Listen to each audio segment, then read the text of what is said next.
51,000 acres, all private. Owned by a family. 2 brothers live here on the South Shore, named the Robinsons. And that same family, they also own that island out there, Ni'ihau. All this land was passed down to them. It started with a woman named Elizabeth Sinclair. She was from Scotland. Her and her family had lived in Canada, then New Zealand, moved to Kauai to start a cattle ranching business.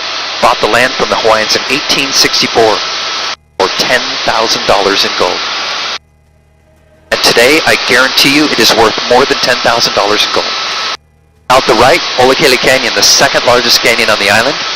Now you see where the clouds are hanging down?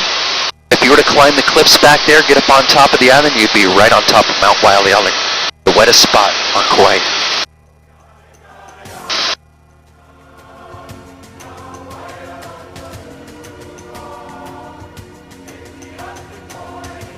If you look out to the right, you'll also notice something interesting about the island. It's very flat on top. Kauai is just a series of flat plateaus on the upper sections. And most of the area on top of the island is designated as the Olaka'i Swamps. Mostly bogs, really, but there are some swamp areas. Very wet up there. Out in front of us, our famous Waimea Canyon. It's nicknamed the Grand Canyon of the Pacific. And to the left of us, I already pointed out Waimea Town. Next to it, Waimea River. Now in front of the river and town is Waimea Bay. That bay right there, out your left door, is where Captain James Cook first landed on the Hawaiian Islands. The year was 1778. The Hawaiians rowed out to him in their canoes and greeted him, literally thinking that he was one of their gods, their god Lono, the god of celebration, athletic competition, and peace.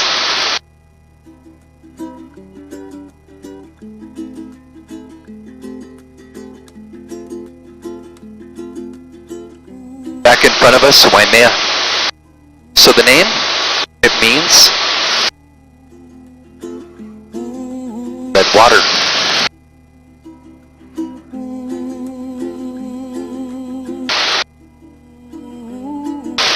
Sorry, it means red water. So you'll notice how red the soil is. This is caused by a high iron content. And when that iron rusts, it turns red. When the rusty red soil gets picked up in the rivers, that sediment tints the water red. Thus the Hawaiian name, red water. Anybody see the rock face at the end of the canyon? See the cliffs at the end of the canyon? Go to the bottom of the cliffs. His chin is sitting right in the red V, where the valley does a V. His eyes are closed. Highlighted nose, little horizontal mouth, right at the bottom of the cliffs.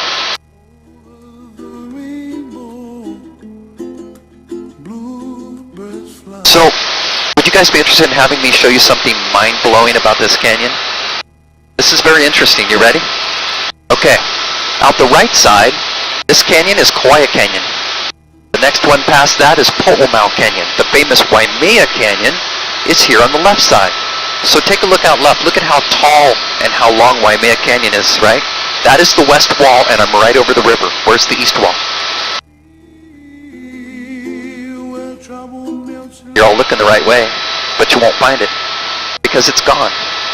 So the east wall and the land out the right, partway through the birth of the island, it sunk downward.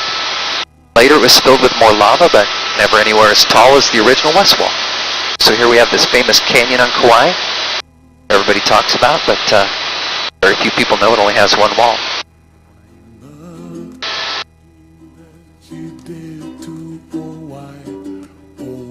Out the right side, Waipo'o Waterfall.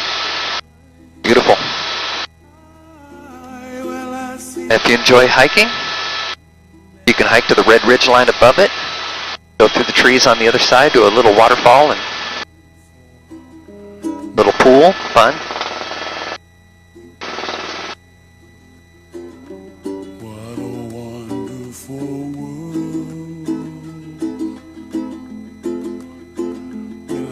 And out the left side, Waipo'o. And I see clouds of white and the brightness of day. I like the dark and I think to myself, what a wonderful world. So does everybody enjoy kind of the factual information about the island? You do? Okay. So the island is approximately 6 million years old. The volcanoes, they went extinct over 4 million years ago. See all these big canyons here on the west coast? Carved by the rainwater coming off the top of the island. I pointed out how flat it is, but the top of the island also has a gradual slope from east to west. So most of the rainfall that lands on top of the island filters this way, eventually dropping in and eroding the canyons. Much more than we'll know, and I think to myself, what a wonderful world. If you have not visited the canyon, a couple recommendations. The first, come in the afternoon. In the morning, the sun's shining in your eyes when you're taking pictures off the observation decks. And the second recommendation, continue on the canyon road all the way around until it literally ends into the last parking lot. That's the Pu'u'olika, I think it is, observation deck, where you can look down the KAUAI Valley on the Pali side of the island. It's beautiful. This little reservoir, they stock it with rainbow trout. It's a big deal here on the island. It's either closed or all fished out because it's been open a couple months. I don't see anybody in there anymore.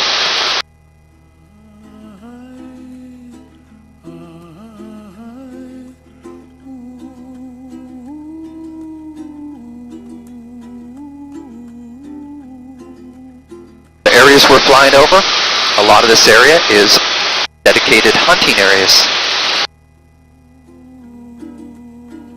During certain times of the year, the locals hunt black-tailed deer that was brought from Oregon back in 1961 and wild feral goats, along with pig.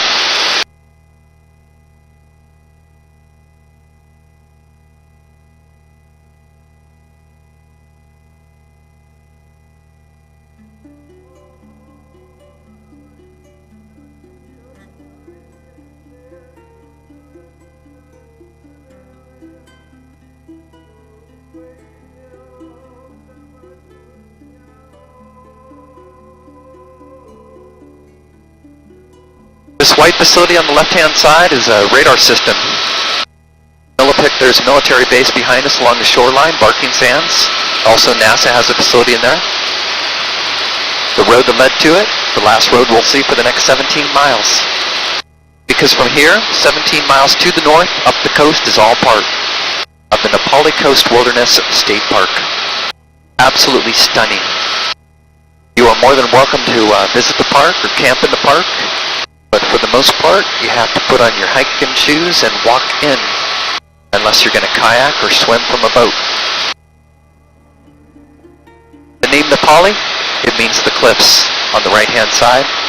Unforgettable, Nepali coast.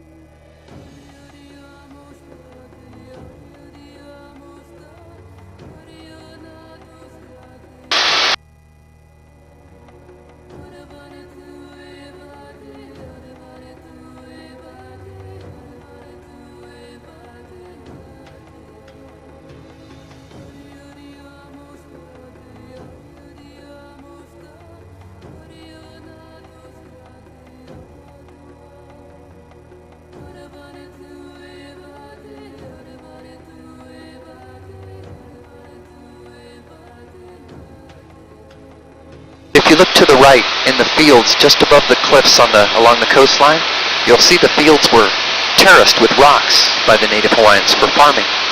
Avapui and Nuololo. The Nepali coast was one of the original areas of settlement on Kauai.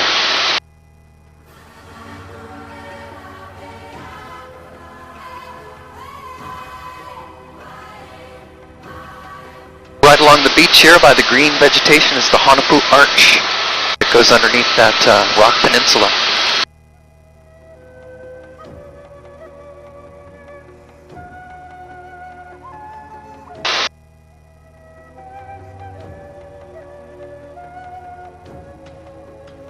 In front of us, the Hanapu Valley. A very sacred valley to Hawaiians. This valley was used in ancient times for the burial of their chiefs. Their gravesites were hidden up into the hillsides to prevent detection. Hawaiians believed that the chief's mana, his spiritual power, remained in his bones, and they feared that if found, that the power of the bones could be used for evil.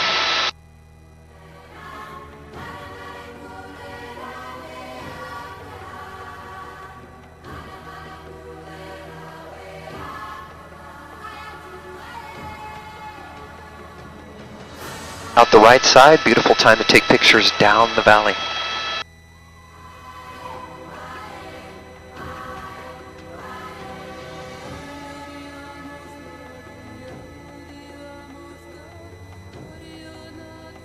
Let me know if you see any goats, Maggie. They hide in this tree line in here.